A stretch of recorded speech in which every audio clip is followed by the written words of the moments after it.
Saudara-saudari yang saya kasih di dalam Tuhan Yesus Kristus, selamat malam. Mari kita membuka Injil Matius pasal 18 ayat ke-7, ayat hafalan gereja pada minggu ini di kebaktian pagi. Celakalah dunia dengan segala penyesatannya. Memang penyesatan harus ada, tetapi celakalah orang yang mengadakannya. Mari kita berdoa. Bapa kami di surga, Bapa yang telah membebaskan kami, orang-orang yang percaya Yesus dari segala kesesatan melalui firman-Mu dan kuasa Allah Roh Kudus. Saat ini kami mohon Engkau menolong kami untuk belajar firman-Mu, bahkan sejarah gereja, supaya kami menjadi anak-anak-Mu yang dapat memahami rencana-rencana-Mu dan dapat mengikuti segala perintah-Mu untuk memuliakan nama-Mu semata-mata. Ya Bapa, demikianlah doa kami. Dengan ucapan syukur, hanya di dalam nama Tuhan Yesus kami berdoa. Amin. 31 Oktober atau hari terakhir di bulan Oktober 504 tahun yang lalu terjadi sebuah peristiwa yang penting sekali. Bahkan dikatakan pentingnya hanya kalah dengan hari turunnya Roh Kudus setelah Yesus naik ke sorga, yaitu Pentakosta. Di mana di Jerman, yaitu sebuah kota kecil yang bernama Wittenberg. Kota kecil ini jaraknya 50 km dari kota Berlin. Berlin adalah ibu kota Jerman. Kalau kita naik kereta api itu tidak sampai 1 jam dari Berlin ke Wittenberg. Nah, di situ terjadi sebuah peristiwa yang menggoncangkan sejarah gereja. Peristiwa apa itu? Yang sekarang kita kenal dengan reformasi gereja Protestan. Kenapa gereja kita itu gereja Protestan? Artinya ada seorang yang bernama Martin Luther. Dia melakukan protes kepada gereja Roma Katolik. Pertama-tama dia hanya protes. Tidak ada minat dia sama sekali untuk keluar dari gereja Roma Katolik. Nah, kita tadi sudah membaca perikop yang diajarkan oleh Tuhan Yesus. Dari Injil Matius 18 ayat 7, 8, 9. Bahkan yang tadi kita baca itu adalah Injil Markus pasal yang ke-9. Dari ayat yang ke-42 sampai 50 di Injil Tuhan Yesus ini ada di perikop 103. Pengajaran Tuhan Yesus mengenai penyesatan. Celakalah orang yang mengadakan penyesatan untuk orang lain. Kamu tahu nggak, sebelum seorang itu bisa menyesatkan orang lain, dia tersesat lebih dahulu. Manusia yang sudah jatuh dalam dosa adalah manusia yang sudah tersesat. Tuhan mencari Adam dan Hawa di Taman Eden. Tuhan berkata apa kepada Adam? Di manakah engkau? Artinya Adam dan Hawa sudah tersesat. Kita menganggap diri tidak tersesat secara fisik karena kita bangun dari tidur, kita tahu di mana kita tidur. Coba kamu bangun dari tidur, tiba-tiba kamu lihat, loh, ini kok bukan tempat tadi malam saya tidur, kamarnya berubah, ranjangnya berubah, dan sebagainya. Jadi, dalam Alkitab yang tadi kita baca, dalam Markus pasal 9, Tuhan Yesus mengingatkan kepada semua yang mendengarkannya, dalam ayat 42, barang siapa yang menyesatkan satu dari anak kecil ini yang sudah percaya, lebih baik untuknya jika sebuah batu kilangan itu dalam bahasa Hakanya itu mosa. Zaman dulu tuh nggak ada blender kan, orang kalau mau menggiling, yaitu gandum, ya menjadi halus, dia akan masukkan ke dalam penggilingan, ya seperti di zamannya Samson. Jadi diikatkan ke leher, dilemparkan ke dalam laut. Laut apa nih? Laut Galilea. Ini hukuman tidak pernah kamu temukan di dalam perjanjian lama kitab Taurat. Ini adalah cara siapa yang menghukum? Orang Yunani. Jadi begitu diikat batu yang besar, dilemparkan orang itu ke dalam sekejap mata tenggelam dan nggak bisa ditemukan lagi. Artinya ini penghukuman mati untuk orang yang bersangkutan. Kalau orang dewasa menyesatkan anak kecil. Kamu bilang sekarang terjadi nggak di dunia zaman sekarang? Oh banyak. Anak-anak kecil kalau kita baca, banyak yang dipengaruhi oleh gangster-gangster untuk mencoba narkoba. Sehingga mereka itu menjadi orang yang kecanduan karena dijebak oleh orang-orang dewasa yang jahat. Kemudian ada juga kaum LGBT menjebak orang muda di mal-mal, menjadikan mereka LGBT. Tuhan mengatakan orang yang berbuat demikian itu akan diikatkan batu, karena mereka yang mendengarkan Yesus itu bukan hanya orang Yahudi, ada orang-orang yang dari kebudayaan Yunani. Ikat orang itu, lempar ke dalam laut supaya dia mati. Bukan dihukum 10 tahun, 20 tahun, keluar dari penjara menyesatkan orang lagi. Biasanya yang boleh dihukum mati adalah orang yang mencabut nyawa loh. Nyawa ganti nyawa, tapi di sini sangat serius.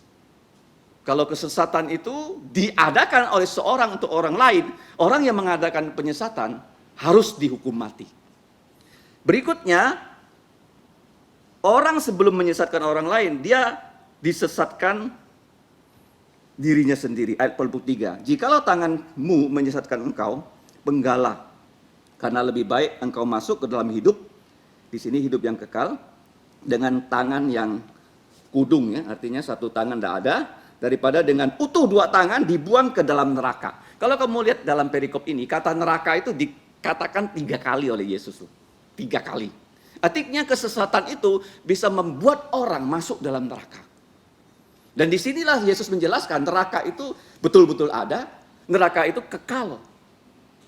Dikatakan di sini, di neraka itu ya dalam bahasa aslinya itu adalah Gehenna. Gehenna ya. Apinya tidak akan padam dan ulatnya tidak akan mati. Artinya orang yang dilemparkan ke dalam neraka, dia masih sadar sebagai manusia. Dia akan kepanasan di situ, dan Tuhan Yesus mengatakan orang kaya yang dilemparkan ke dalam neraka, 1 tetes air pun dia tidak bisa minum loh. Dia minta kepada Bapak Abraham supaya Lazarus mencelupkan air setetes untuk dia minum, nggak bisa. Dia inginnya saudara-saudaranya masih hidup di dunia ini. Jangan hidup seperti dia yang sesat. Kalau sesat ya pasti masuk di situ. Supaya Lazarus bangkit. Ya, orang Yahudi yang pernah melihat orang bangkit loh. Orang Indonesia mana pernah. Dalam sejarah Indonesia orang bangkit dari kematian. Nggak ada. Hanya di Alkitab ini. Elia membangkitkan orang mati. Elisa membangkitkan orang mati. Tuhan Yesus juga. Suruh itu. Ya, Lazarus bangkit. Dan ke rumah saya. Katakan kepada saudara-saudara saya yang 5 orang tuh supaya mereka jangan sesat seperti saya. Akhirnya masuk ke dalam neraka.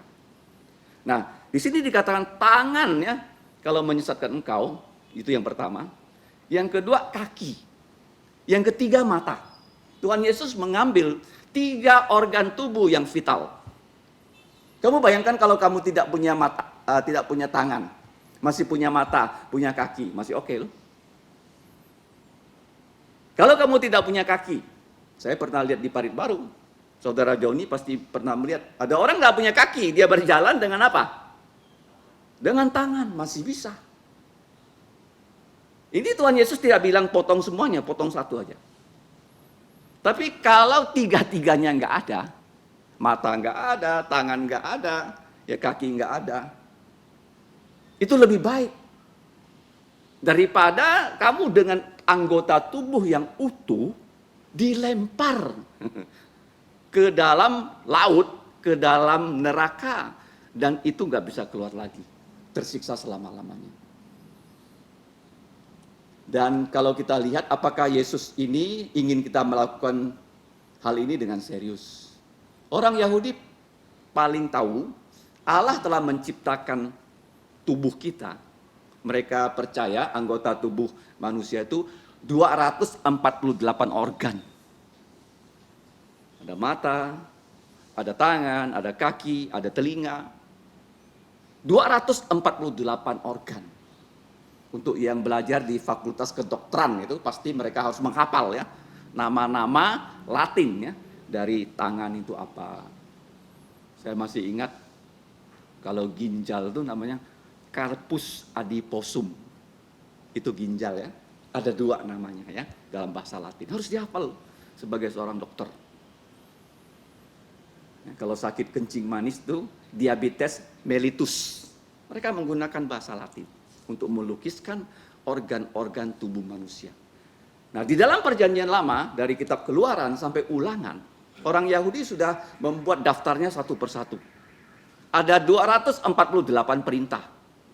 Artinya organ tubuh manusia 248 itu untuk digunakan melakukan perintah-perintah Tuhan. Nah, sedangkan ada 365 larangan, nggak boleh. Kalau organ tubuh kita pakai ya, misalnya tangan untuk bekerja supaya mendapatkan uang, bukan hanya untuk keperluan keluarga, bisa membantu ya para yatim, orang miskin, orang asing dan sebagainya. Itu gunanya tangan. Tetapi orang kalau tidak mau menggunakan tangannya yang Tuhan perintahkan untuk bekerja, dia pakai tangannya untuk mencuri, mencopet. Saya pernah kecopetan di dalam mall di Batam. 1 kali seumur hidup saya dicopet. Di dalam mall loh. Dia melihat saya beli tiket kapal pulang ke Singapura waktu itu. Dan orang itu hanya menyenggol saya begitu. Tiba-tiba saya keluarkan dompet saya yang di dalam ransel saya. Enggak ada lagi loh. Saya bingung loh, begitu disenggol kok dompetnya hilang. Dia pakai tangannya untuk mencopet. Tuhan Yesus mengatakan, kalau tangan orang itu menyesatkan kamu, membuat kamu berdosa, potong itu. Apakah ini dilakukan secara literal? Sebenarnya tidak. Tapi di dalam sejarah gereja ada orang yang melakukannya dengan literal. Orang itu bernama Origen. Origen, bapak gereja, dia pernah mengkasimkan dirinya, kebiri dirinya, supaya dia tidak berzinah. Baca itu sejarah gereja, Origen. Kemudian kamu bilang, oh itu kan zaman dulu. Di zamannya Dr. John Sung juga ada seorang. Dr. John Sung itu adalah pengkhotbah yang kalau dia berkhotbah pasti ada orang nangis, orang bertobat. Dia nggak hanya ngajar orang ngerti firman Tuhan, dia membawa orang percaya Yesus, dan orang yang percaya Yesus itu sungguh-sungguh percaya Yesus sampai orang itu mati loh. Itu Dr. John Sung.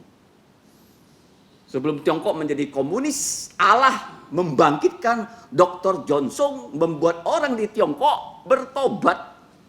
Orang Tionghoa, nah ini orang Tionghoa penting loh, bertobat. Di mana orang Tionghoa yang banyak? Di Asia Tenggara.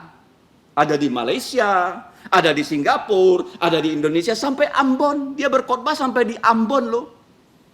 Dr. John Sung kalau dia berkhotbah bahasanya bahasa Mandarin. Diterjemahkan kalau di Singapura ke dalam bahasa Hokkien. Kamu pernah dengar nggak orang ngomong Mandarin? Terjemahkannya Hakka. Karena yang dengar tuh nggak bisa Mandarin, mendengarkan Hakka. Jadi di Jawa Tengah ada seorang yang mendengarkan firman Tuhan bertobat. Namanya Apek Gombek. Kalau kalian masih ingat, di Hanura Permai saya pernah bersaksi. Seorang berkhotbah bertemu dengan Apek Gombek, bersalaman dengan dia setelah selesai kebaktian di pintu gereja. Loh, kok orang ini nggak punya ini jempol? Salamannya gini. Dia merasa aneh. Cari tahu, ternyata Apek Gombek ini dulu penjudi. Dia mendengarkan khotbah John Sung dan dia bertobat. Pulang ke rumah, dia bilang sama istrinya, istriku, ambil pisau. Istrinya pikir Apek Gombek ini mau ambil pisau untuk kupas apel. Dikasih dia pisau kecil. Bukan. Toma, tahu nggak toma? Pisau untuk potong daging. Istrinya kaget, dia mau bunuh saya kalau apa? Diambilkan pisau, ambil, potong tangannya. Kemudian beberapa hari lagi kawannya ajak dia apek gombek. Kayak gombek, ayo judi lagi. Dia ketawa. Nggak bisa, saya udah percaya Yesus, nggak judi lagi. Kemudian kawan-kawannya itu bertaruh. Ayo siapa yang bisa mengajak apek gombek berjudi, saya kasih kamu makan. Ada orang berani bertaruh. Dia datang ke rumah apek gombek. Ajak dia lagi. Apek gombek bilang dia udah mati. Loh, apek gombek masih hidup kok bisa mati? Loh, kenapa tangannya? Nggak bisa main kartu lagi. Dia sudah sungguh-sungguh bertobat. Nah, Tuhan Yesus tuh nggak suruh kita ya potong tangannya. Jangan sampai setelah mendengarkan khotbah ini kamu pulang kamu potong tangannya, kakinya ya. Tidak. Tuhan Yesus ingin apa yang membuat kamu sesat, singkirkan. Misalnya, sekarang kamu main HP. Ya kan?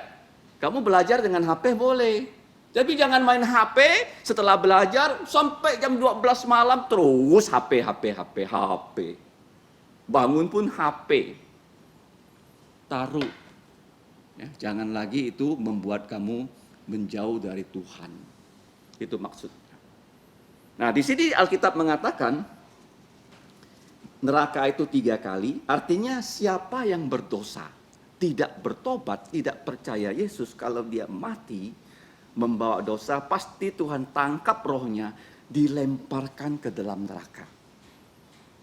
Apinya tidak padam, ulatnya tidak mati. Selama-lamanya ada di situ. Tetapi seperti apek gombek, seperti Origen yang mempraktekkan hal ini dengan literal loh, tangan apek gombek nggak ada lagi jempol. Origen itu ya tidak ada lagi ya organ reproduksinya. Tetapi kalau mereka nanti pada akhir zaman Yesus datang bangkit dari kematian, Tuhan Yesus akan kasih tubuh mulia. Nah, jadi di sini dikatakan ulat tidak padam dan ulat tidak mati ya, dan api tidak padam. Nah, kemudian ayat yang ke-49, karena setiap orang akan digarami dengan api. Artinya orang yang tidak bertobat pasti dilemparkan ke dalam neraka. Garam memang baik kalau kita baca di Perjanjian Lama. Dalam kitab Imamat ya, pasal 2 ayat 13, garam itu dipakai ya untuk ya menggarami ya, daging-daging yang dipersembahkan di kemah tabernakel di zamannya Musa.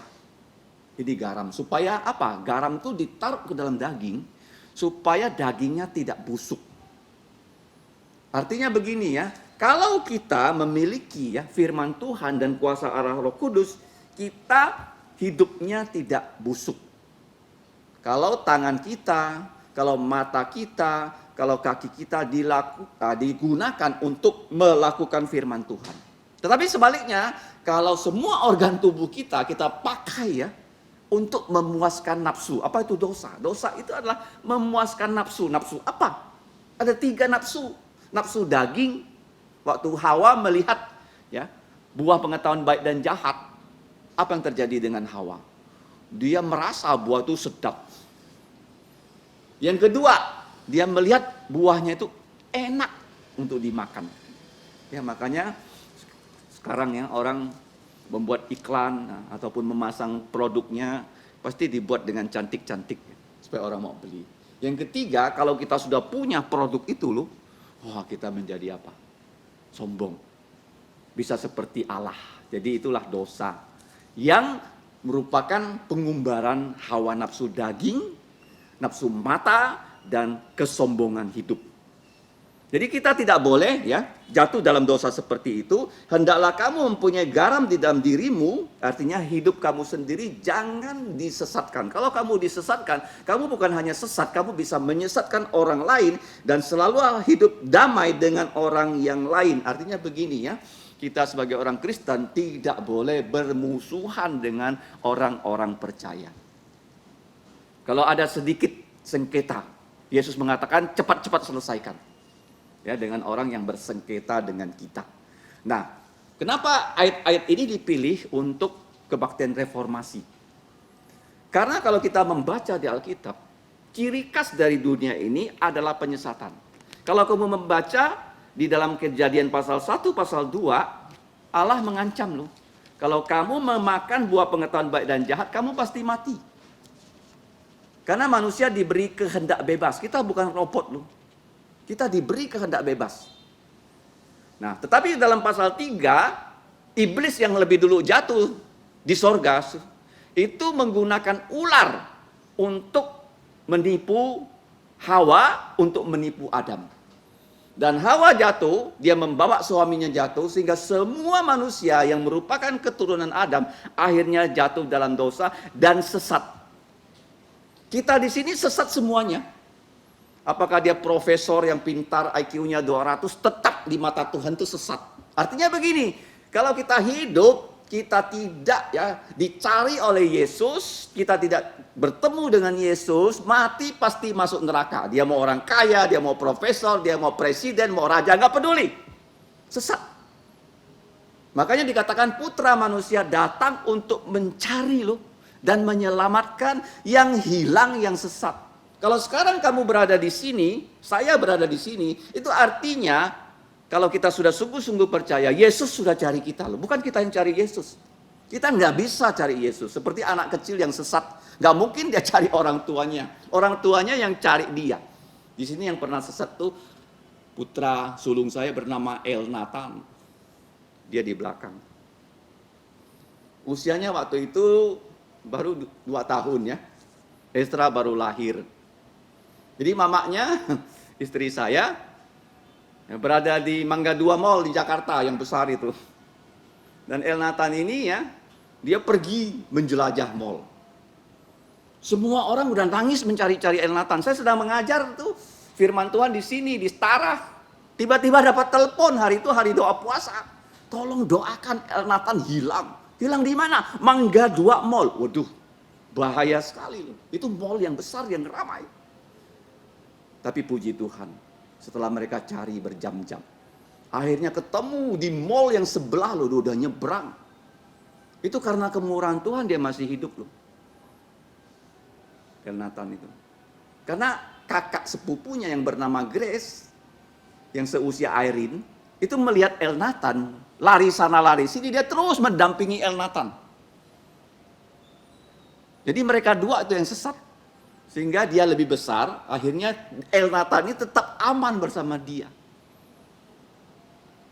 Orang yang sesat, anak kecil, dia nggak bisa cari orang tuanya. Orang tua harus cari dia. Kita semua sesat.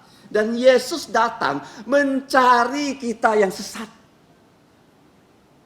Alangkah kita bersyukur loh, kalau kita sekarang bisa ketemu Yesus loh. Yesus kirim orang kepada rumah kamu, kasih tahu kamu, ayo ke gereja, kamu sekarang percaya Yesus sungguh-sungguh. Itu adalah kebahagiaan paling tinggi. Dan gereja pernah sesat. Saya katakan lagi ya, tema dunia ini sesat, menyesatkan. Disesatkan atau menyesatkan. Orang buta memimpin orang buta, agama itu orang buta memimpin orang buta, ya sama-sama jatuh ke lubang. Karena yang membuat agama itu nggak pernah ke sorga. Bagaimana dia bisa mengajak orang ke sorga? Omong kosong. Ya, di dunia ini begitu banyak agama. Dari A sampai Z, nggak peduli agama apa. Pencipta agamanya manusia seperti saya dan saudara. Tapi berani-beraninya bilang mau bawa orang ke sorga. Dia nggak pernah ke sorga, itu kesesatan yang paling sesat. Itu siapa yang punya agama seperti itu? Kain. Dibohongi. Sesat itu dibohongi. Dibohongi sampai mati lagi. Begitu mati baru sadar kena bohong. Ya seperti orang kaya itu. Orang kaya itu Allahnya adalah uang. Tiap hari dia menggunakan uangnya berfoya-foya.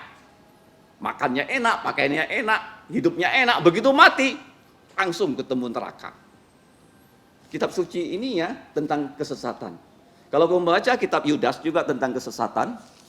Kitab Wahyu juga tentang kesesatan. Kesesatan yang paling parah itu terjadi di gereja. Gereja pada mula-mula yang kita pelajari di Kisah Para Rasul adalah gereja yang dicoba oleh iblis untuk dimatikan dengan cara memukul, menganiaya, menangkap, membunuh orang-orang Kristen. Tapi ternyata nggak berhasil. Akhirnya iblis mengubah taktiknya. Dia membuat agama Kristen menjadi agama negara barat. membuat kaisar ya di Roma percaya Yesus, dan dia membuat agama resmi kekaisaran Roma adalah agama Roma Katolik. Jadi pada saat agama Kristen menjadi agama negara, jadi di gereja itu masuk banyak tradisi. Boleh pegang hiu, boleh nyembah berhala. Kalau kamu masuk ke gereja Roma Katolik, begitu banyak patung. Berdoa kepada santo-santo dan santa-santa, semua itu nggak ada di Alkitab. Kalau kita berdoa kepada Allah Bapa dalam nama Tuhan Yesus, dipimpin Roh Kudus, udah amin. Kenapa mereka berdoa pada orang-orang kudus? Nah, kuncinya, menyesatkan manusia adalah yang paling bahaya, mengubah firman Tuhan. Firman Tuhan ini diubah. Contohnya begini ya. Di sini banyak yang sudah jadi bapak. Bapak itu tulis pesan kepada anaknya. Ya. Pesannya begini-begini. Tetapi oleh orang jahat pesannya ini diubah. Tidak menjadi begini-begini, tapi menjadi begitu-begitu. Dunia ini begitu. Caranya apa? Pada abad keempat, tahun 382, ada seorang yang punya niat baik, diperintahkan oleh seorang paus yang bernama Damasus, ya, untuk menerjemahkan Alkitab ke dalam bahasa Latin. Kenapa bahasa Latin? Karena bahasa Latin itu bahasa resmi kerajaan Roma. Tetapi penerjemah ini bernama Jerome, dia sembarangan menerjemahkan. Seperti tadi ayat hafalannya. Sebab di dalamnya nyata kebenaran Allah yang bertolak dari iman dan memimpin kepada iman. Seperti ada tertulis. Ini terjemahan yang salah loh. Seharusnya seperti ada ditulis, karena ada dan tersama kan, ada tersedia. Di sini adalah kalau kamu belajar Yunani itu adalah perfect pasif. Ini kalau ada ini perfect saja, belum perfect. Bukan, ini adalah perfect pasif. Artinya ada ditulis. Kita ya kadang-kadang ya menganggap oh Alkitab lain ini loh, kalau udah tercetak begini ya ikut aja. Padahal itu salah. Nah, Jerome itu sembarang menerjemahkan di Alkitab Latin Vulgate yang dipakai gereja Roma Katolik. Ada sebuah istilah purgatori, api penyucian. Di dalam Alkitab asli, bahasa Ibrani dan Yunani, nggak ada itu purgatori. Kok bisa masuk ya? Sehingga orang Katolik itu percaya kalau orang sudah ke gereja, sudah dibaptis, tapi hidupnya itu sembrono.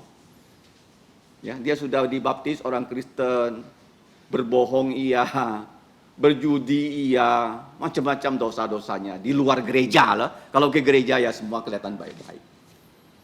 Dia mati. Gereja Roma Katolik bilang, oh dia nggak bisa masuk surga karena banyak dosanya. Dia di mana? Di api penyucian. Di antara surga dan neraka. Di sini dia. Jadi bagaimana cara mengeluarkan orang ini?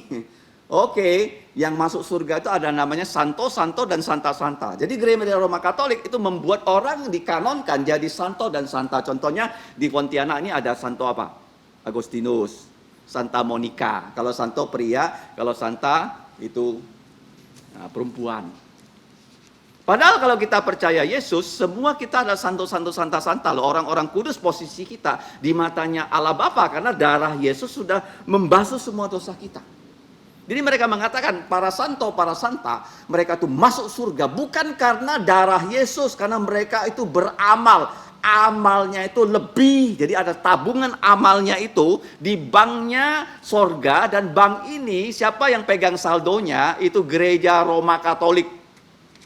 Jadi mereka mulai terbitkan tiket, dan tiket-tiket ini dijual, ujung-ujungnya duit, karena mereka mau memperbaiki gereja Santo Balettica di kota Roma. Gereja Roma Katolik yang paling besar di Roma. Dan mereka mengirim seorang utusan yang bernama Tetzel ke kota Wittenberg.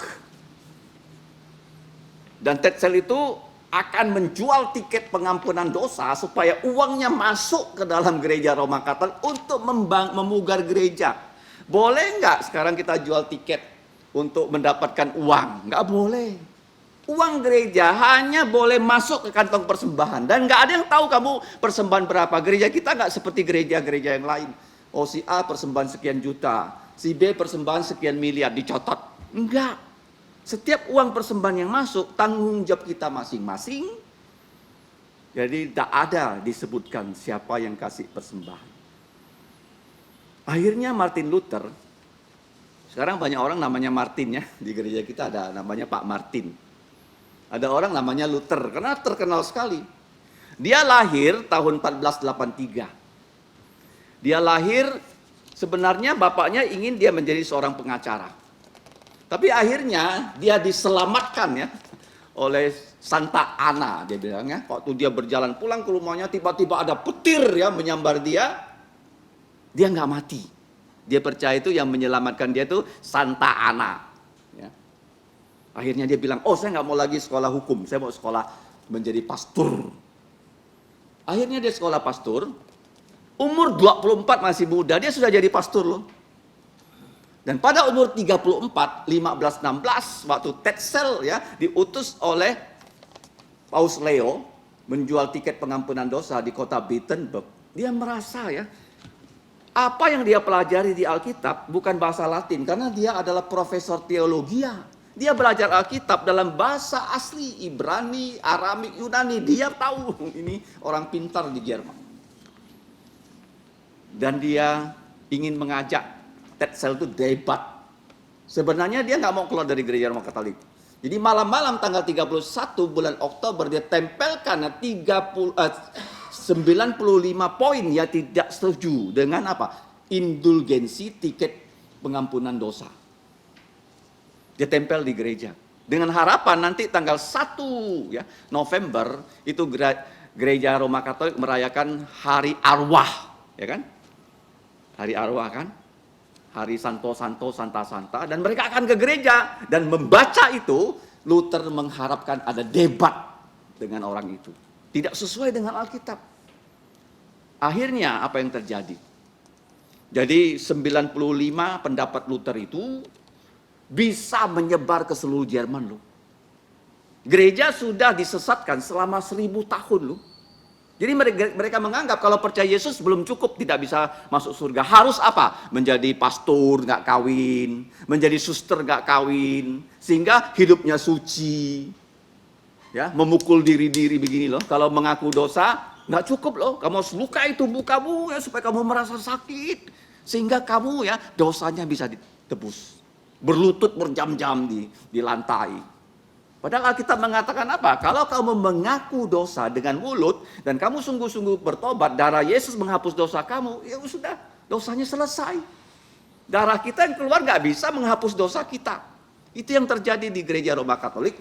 Maka banyak berdiri biara-biara, monasteri. Di dalamnya banyak pastor, dalam banyaknya suster. Kalau sekarang di Amerika banyak biara apa terjadi? Oh, mereka melecehkan seksual anak-anak. Kamu baca tuh. Di Australia, ya, di Amerika, nggak nikah kan? Mereka melakukan penyimpangan seksual. Padahal Allah mengatakan kalau bukan dipanggil tidak menikah seperti Paulus, ya menikah orang itu. Jadi Tetzel itu diajak debat, dan Tuhan memimpin dunia pada saat itu, abad 16. Jerman membuat mesin cetak di kota Gutenberg. Sehingga apa yang Martin Luther itu tempel di gereja, nggak ada orang berani zaman itu protes kepada gereja loh, karena berani protes gereja pasti mati loh. Dicetak, disebarkan ke seluruh Jerman loh. Baru orang matanya terbuka. Wah betul ya, selama ini gereja Roma Katolik itu ajarannya nggak sesuai dengan Alkitab yang asli. Akhirnya bagaimana? Luther itu menyembunyikan diri seperti tadi pujian yang kita nyanyikan ya.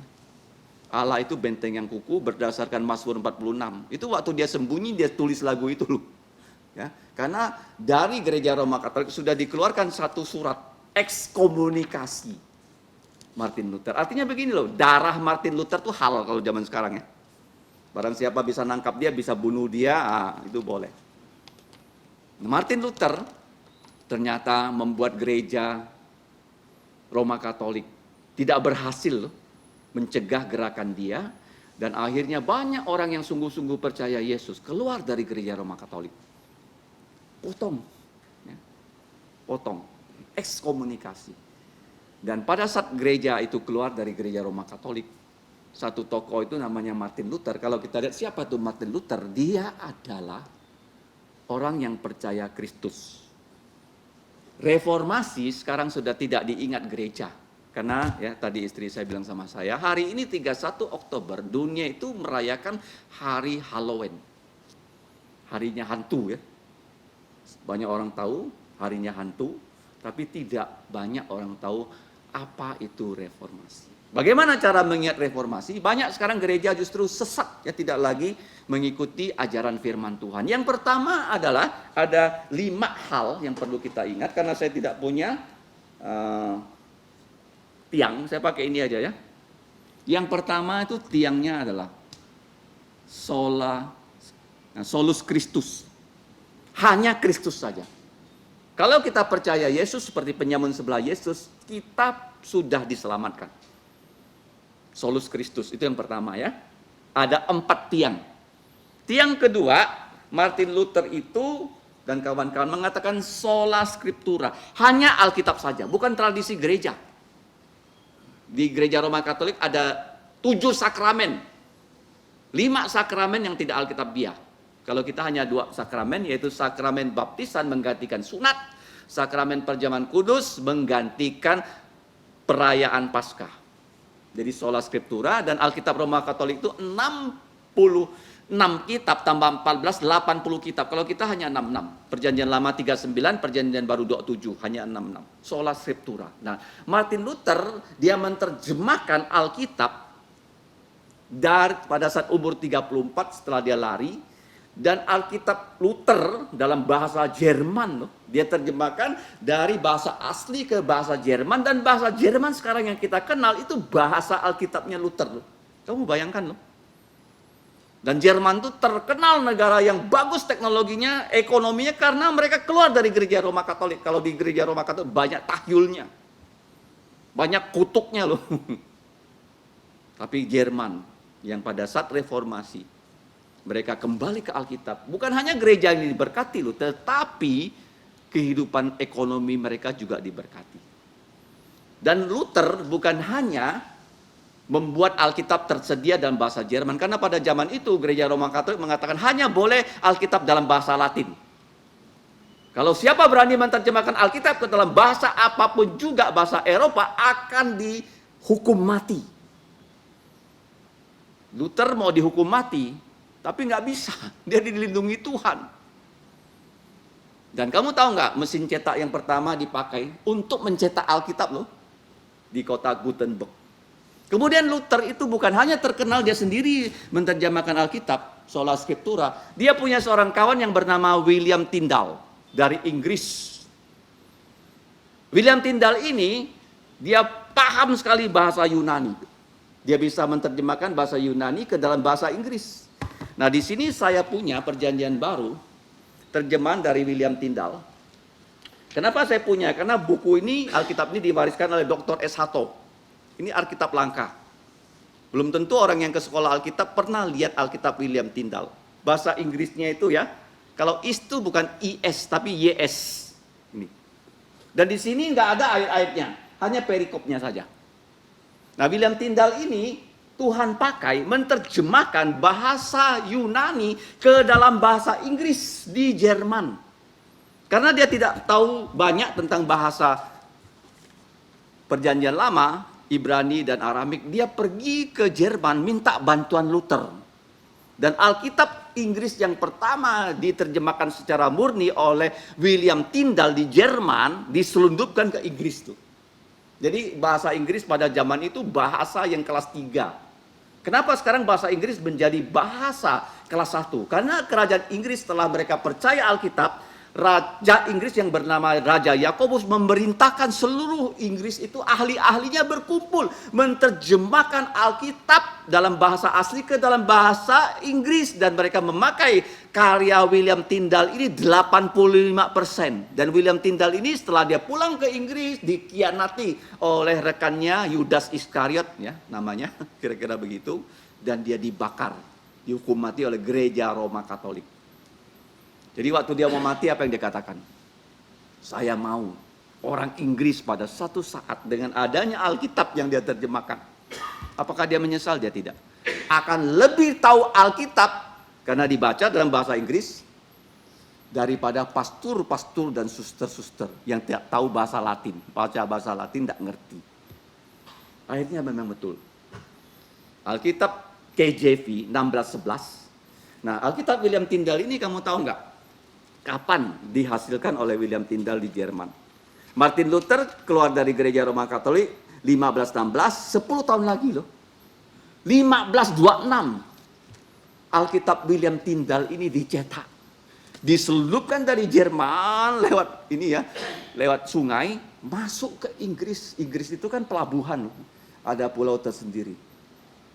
Sehingga orang Inggris punya Alkitab sesuai dengan bahasa asli. Yang nggak ada istilah purgatori loh, api penyucian. Kalau orang tidak percaya Yesus ya langsung ke neraka, nggak bisa keluar lagi. Kalau percaya Yesus ke surga, nggak ada namanya tempat yang tengah-tengah. Karena ada lelucon api penyuciannya.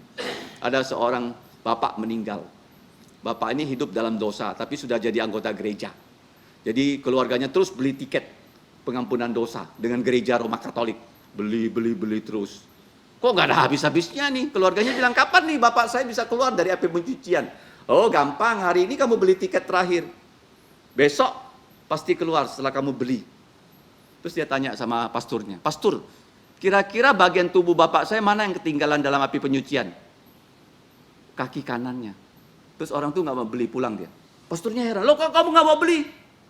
Iya nggak apa-apa pastur, kaki kanannya kaki palsu, biar ketinggalan di api penyucian. Dia udah di surga kok. Ya kan? Jadi itu lelucon. Kalau kita mau percaya Yesus, sekarang masih hidup. Kalau sudah mati nggak bisa. Mau disembayangkan, mau disogok duit, Allah nggak bisa. Orang itu sendiri selama dia hidup harus percaya Yesus. Jadi solus Christus, hanya percaya Yesus kita selamat, bukan karena berbuat baik. Yang kedua, sola scriptura, hanya Alkitab saja. Yang ketiga, Kristus dan Alkitab memberikan kita apa? Sola gratia, hanya anugerah, hanya hadiah. Kalau sekarang kita bisa percaya Yesus, itu hadiah Allah cuma-cuma loh. Nah, hadiahnya lagi apa? Sola fide, hanya iman. Jadi 4 pilar ini. Gereja kalau ada 4 pilar ini, gereja itu aman. Solus Christus, kita punya Injil Tuhan Yesus. Setiap hari harus kita baca. Kemudian sola scriptura, kita punya Alkitab, tiap hari juga harus dibaca. Kemudian menghasilkan apa? Gereja yang memberitakan Injil akan ada anugerah Allah, sola gratia. Kemudian bagaimana kita selamat? Karena kita percaya. Hanya iman saja seperti yang tadi dihafalkan. Sebab di dalam dia, ini kutipan dari kitab Habakuk, nyata kebenaran Allah, keadilan Allah yang bertolak dari iman memimpin kepada iman. Sola fide. Seperti ada ditulis, gegraptai, orang benar, orang adil. Artinya kita tidak bisa benar kalau kita tidak dibenarkan. Kita tidak bisa adil kalau kita tidak dijubahkan keadilan. Kita orang sesat, orang yang berdosa. Kita hanya bisa dibenarkan, dikuduskan, diselamatkan oleh Tuhan Yesus saja, solus Christus. Ya, kenapa begitu? Karena ditulis di dalam perjanjian lama. Allah adalah roh, firman itu juga ada roh. Kenapa firman itu? Yang pertama, keluar lisan, jadilah terang, terang itu jadi. Belum ada ya bukunya yang sudah ditulis. Kapan Alkitab ditulis? Di zamannya Musa. 1500 tahun kurang lebih sebelum Yesus lahir. Sudah ditulis dan disalin loh. Sama dengan aslinya sampai sekarang loh. Baik perjanjian lama dan perjanjian baru, maka sola scriptura. Ya, kalau gereja Roma Katolik tambahkan dengan kitab-kitab apokripa, dengan tradisi gereja yang begitu banyak ya, tradisi gereja Roma Katolik. Berdasarkan keputusan Paus. Sehingga mereka tidak percaya hanya anugerah saja mereka selamat. Oh nggak bisa, percaya Yesus belum tentu selamat. Harus ditambah dengan sakramen gereja Roma Katolik. Bukan berdasarkan iman saja. Tetapi Alkitab mengajarkan solus Christus, sola scriptura, sola gratia, dan sola fide. Nah yang terakhir ini belum cukup. Ada yang namanya kalau 4 tiang rumahnya belum jadi. Kalau hujan masuk air atapnya. tempat paling tinggi. Namanya Soli Deo Gloria. Segala kemuliaan hanya untuk Allah. Ini adalah kata-kata yang keluar dari penulis lagu. Martin Luther itu dia adalah profesor teologi. Dia adalah pengarang lagu seperti yang tadi kita nyanyikan. Dan ada pengarang lagu di zaman-zaman itu. Setelah mereka menulis karya mereka, contohnya Mesias ya oleh George Frederick Handel. Jadi ada lagu Haleluya, Mesias. Kalau itu dinyanyikan oleh orkestra, semua orang yang hadir termasuk Raja Inggris harus berdiri, hormat. Karena yang dinyanyikan itu adalah Kristus. Kristus hadir di sini. Kalau kamu ke gereja, kamu jangan menganggap Tuhan Yesus tidak ada di sini. Yesus ada di sini. Kamu harus hormat. Tidak seperti gereja karismatik. Yang di gereja itu jingkrak-jingkrak. Itu enggak hormat. Jadi setelah mereka menghasilkan karya besar, mereka tulis di paling belakang, Soli Deo Gloria. Segala kemuliaan hanya untuk Allah. Satu ayat coba kita baca. Roma 11. Ayat terakhir. Roma 11 itu ayat yang merupakan kunci dari Soli Deo Gloria. Ayat 36. Sebab segala sesuatu adalah dari Dia, dari Allah Tritunggal, dan oleh Dia, dan kepada Dia, untuk Dialah kemuliaan sampai selama-lamanya. Apa yang memuliakan Tuhan? Kalau kamu hidup seperti Tuhan Yesus. Kalau kamu bersaksi seperti Tuhan Yesus, kamu berkarya seperti Tuhan Yesus, seperti Jerman, Swiss. Swiss itu menghasilkan ini loh, arloji. Karena mereka adalah negara reformasi. Ya, Swiss ya. Jerman, Inggris. Kalau negara-negara yang tidak kembali kepada Kristus, tidak kembali kepada Alkitab, tidak percaya hanya iman saja, tidak percaya kepada anugerah saja, negara-negara itu terpuruk. Terpuruk. Seperti di Prancis terjadi revolusi, bukan reformasi loh. Kaisarnya dipenggal. Ya, karena kaisarnya nggak kembali ke Alkitab. Kalau Inggris, kenapa sekarang masih aman negaranya? Karena pada saat tertentu, ya, kerajaan Inggris keluar dari gereja Roma Katolik loh, keluar loh. Raja Edward namanya, keluar dia. Sehingga Inggris sekarang masih eksis dan mereka ya membuat kita punya sebuah Alkitab namanya King James Version. Diterbitkan 1611. William Tyndale 1526. Kamu lihat ya, berapa tahun lagi baru ada kitab suci dalam bahasa Inggris yang diterjemahkan oleh tim di Inggris yang dikoordinasi oleh Raja Inggris. Sehingga Alkitab ini dipakailah oleh penginjil-penginjil pergi ke seluruh dunia mengabarkan Injil, sehingga bahasa Inggris menjadi bahasa nomor 1 di dunia. Sebelumnya bahasa kelas 3 loh bahasa Inggris loh. Bahasa pertama Yunani, bahasa kedua Latin, bahasa ketiga Inggris kelas 3. Tapi sekarang kenapa Inggris menjadi bahasa utama ada di Indonesia Fakultas Sastra Inggris? Karena bahasa Inggris dipakai untuk menerjemahkan Alkitab dalam bahasa asli, Ibrani, Aramik, Yunani, ke dalam bahasa Inggris oleh William Tyndale.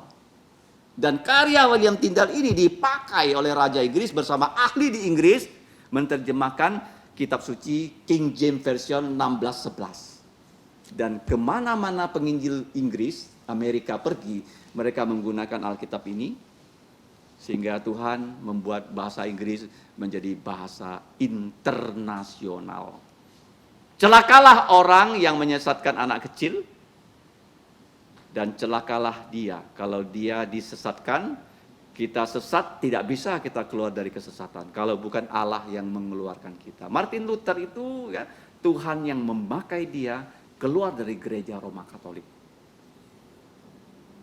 Bukan dia yang pintar, Tuhan yang membuat dia membawa orang percaya meninggalkan gereja Roma Katolik. Sehingga kita bisa punya 4 pilar reformasi. Apa itu? Solus Christus. Yang kedua, sola scriptura, yang mulainya dengan Injil ini, ya, Solus Christus, sola scriptura. Kemudian dari itu ada sola gratia, sola fide, terakhir soli Deo Gloria. Untuk gereja apa implikasinya? Kita pergi mengabarkan Injil, orang percaya Yesus, kita membangun gereja. Walaupun kamu dan saya nggak bisa tulis lagu kan? Seperti Martin Luther kan? Ya, tapi kita bisa membawa orang percaya Yesus. Anak kamu, keluarga kamu yang belum percaya Yesus, kamu berdoa, kabarkan Yesus kepada dia. Begitu dia percaya Yesus, itu namanya soli Deo Gloria. Kemuliaan untuk Allah di tempat maha tinggi selama-lamanya. Orang itu diangkat menjadi anak Allah. Seperti Elnatan. Dia sesat. Dia tidak akan ditemukan kalau bukan orang dewasa yang mencari dia dan kakak sepupunya Grace yang mengawal dia. Orang yang sesat tidak bisa kembali ke rumah kalau bukan Yesus yang mencari orang yang sesat. Marilah kita ya dengan rajin pergi mengabarkan Injil. Memberitahu orang tentang Tuhan Yesus. Nanti kalau kalian mau melihat nih warisan dari Dr. S. Hato ini Alkitabnya William Tyndale. Kenapa bisa ada? Karena Martin Luther menolong dia. Jadi kita tahu ya Tuhan memakai Martin Luther, makanya kita tahu ada solus Christus, ada sola scriptura. Bukan hanya ngomong lo sola scriptura lo, dibuktikan. Dia menerjemahkan Alkitab ke dalam bahasa Jerman, dan bahasa Jerman sekarang itu adalah seperti dengan Alkitab Martin Luther. Bahasa Inggrisnya juga seperti apa? William Tyndale dan kitab KJV. Kenapa bahasa Inggris jadi nomor 1? Karena William Tyndale, karena gereja. Kenapa bahasa Indonesia? Bahasa Indonesia bukan bahasa Jawa kan? Kamu tahu orang Jawa itu lebih banyak daripada suku-suku manapun. Kenapa bahasa Indonesia? Karena bahasa Indonesia dipakai untuk menerjemahkan Alkitab. Orang Indonesia nggak berani ngaku. Ya, sehingga Alkitab ini tersebar di seluruh Nusantara. Jadi waktu mau dipilih bahasa, kemarin tanggal 28 Oktober, apa tuh? Sumpah Pemuda, bahasa Indonesia. Di mana bahasa Indonesianya? Ya Alkitab. Ya. Bahasa Jawa ada tentang wayang. Kalau tentang wayang orang Batak nggak ngerti. Tetapi dokumen yang ada di Nusantara itu bahasa Indonesia. Dokumennya apa? Alkitab. Ya, jadi kalau kita tiap hari baca Alkitab, seperti kawan saya Ahok, tiap hari dia baca Alkitab loh, Pendeta Eliakin Pang. Dia pagi baca, siang baca, mau tidur baca. Bagaimana dengan kita? Itu reformasi. Ya, solus Christus, sola scriptura, sola gratia, sola fide, terakhir soli Deo Gloria. Mari kita berdoa. Kami mengucap terima kasih untuk reformasi Protestan. Engkau memimpin Martin Luther dan kawan-kawan dikeluarkan dari gereja yang telah menyimpang dari firman-Mu. Sehingga pada saat ini kami memiliki Alkitab yang murni, firman yang murni, Injil yang murni. Hanya melalui Yesus Putramu manusia bisa selamat. Hanya oleh kitab suci-Mu saja kebenaran itu ada. Dan kami bisa mendapatkan anugerah-Mu. Dan kami hanya mendapatkan iman dari Engkau. Dalam diri kami tidak ada yang baik kalau bukan Engkau yang memberikan pada kami. Tolonglah Bapa kami menjadi gereja yang terus dapat dengan setia kepada Engkau melalui firman-Mu, sehingga hidup kami dapat memuliakan Engkau. Demikianlah Bapa doa kami, ampunilah dosa kami dengan darah Tuhan Yesus, hapuskanlah pelanggaran kami. Di dalam nama Tuhan Yesus kami berdoa dan berterima kasih. Amin. Kita berdiri, kita menyanyi pujian yang terakhir. 386, dasar gereja yang esa. Setelah pujian ini kita naikkan, kita minta Bapak Eliakin Pang untuk menaikkan doa berkat. Kita berdiri, sampak 40 yuk. 386. 386. Sampak 40 yuk.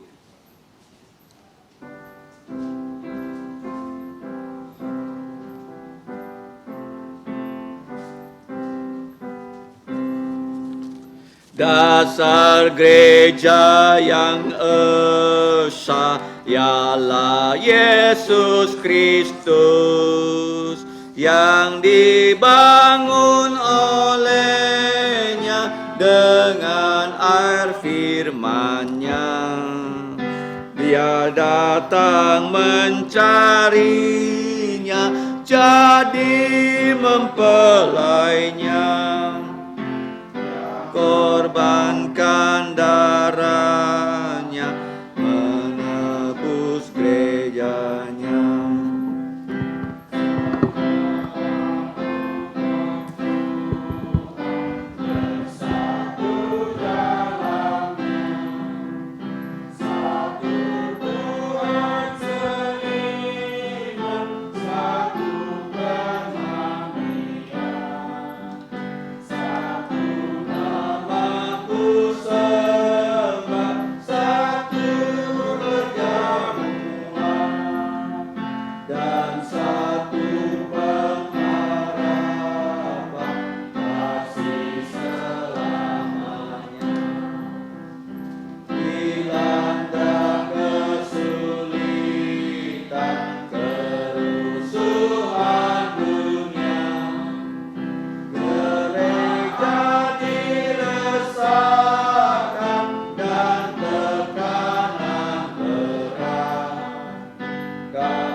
Cảm謝主是家今年啱談有上帝嘅寶貴信息，透過嘅僕人彼得傳託傳講關於改革一些基督教嘅改革一啲就信息。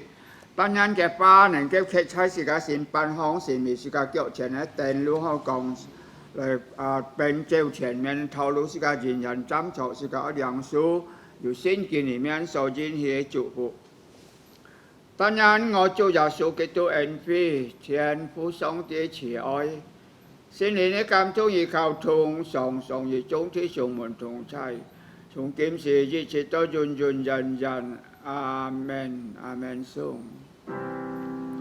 阿門，阿門，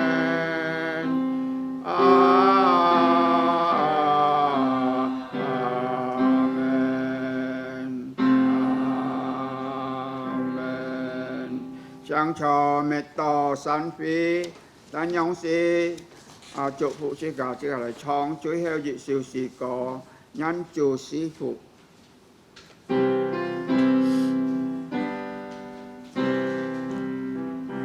Tuhan memberkatimu, Tuhan melindungi menyinarimu, memberi kasih karunia